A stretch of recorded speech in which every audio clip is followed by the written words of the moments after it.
ഒരു അടിപൊളി first half followed by not so അടിപൊളി സെക്കൻഡ് ഹാഫ്, പിന്നെ ഒരു ഗുഡ് ക്ലൈമാക്സ്. അതാണ് മോളിവുഡ് ടൈംസ്.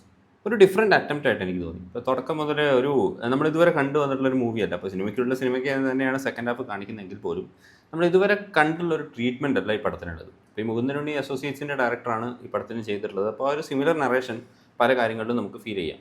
ഇപ്പോൾ നേരായ വഴി അല്ലാതെ ജയിക്കുന്ന ആൾക്കാരുടെ കഥയാണ് പൊതുവെ ഇതിൽ പറയാറ്. ഇപ്പോൾ മുകുന്ദനുണ്ണി ആണെങ്കിൽ അങ്ങനെയാണ് സക്സസ്ഫുൾ ആയ കഥ പറയുമ്പോൾ ഇവിടെ അത്രത്തോളം സക്സസ്ഫുൾ ആവാൻ പറ്റാത്ത ഒരാളുടെ കഥയാണ് പറഞ്ഞു പോകുന്നത്.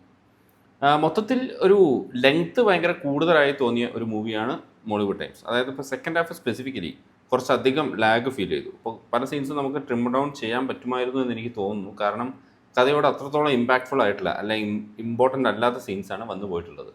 മ്യൂസിക് എല്ലാം നല്ല നൈസായിരുന്നു. ആക്ടിങ് വൈസ് ആസ് വെൽ അത്യാവശ്യം ഫൈനായിട്ട് തന്നെ എനിക്ക് തോന്നിയിട്ടുള്ളത്. മൊത്തത്തിൽ ലൈക്ക് കണ്ടിരിക്കാൻ പറ്റിയൊരു ഫിലിമാണ്.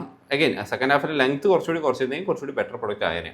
So my rating would be I would say 3 out of 5. കാരണം അതിനപ്പുറത്തേക്കൊന്നും പറയാനില്ല. ആക്ച്വലി ഒരു ഡിഫറെൻറ്റ് അറ്റംപ്റ്റ് എന്നുള്ള നിലയിൽ നല്ലതായിരുന്നു. പക്ഷേ ഒരു എക്സിക്യൂഷൻ പലപ്പോഴായിട്ട് അത്രത്തോളം സക്സസ്ഫുൾ ആയി തോന്നിയില്ല. Anyways go for it. അത്യാവശ്യം ഒരു മൂവി ഭയങ്കര ഇഷ്ടപ്പെടുന്ന ഒരാളാണെങ്കിൽ ഇഷ്ടപ്പെടാൻ സാധ്യതയുള്ള ഫിലിമാണ്. അല്ലാത്തവർക്ക് അൺസൈക്കബിൾ ആയിട്ട് പോകാൻ സാധ്യതയുള്ള ഒരു പടമാണ്. So go for it. ഏതാണ് നിങ്ങളുടെ താല്പര്യം എന്ന് പറയും.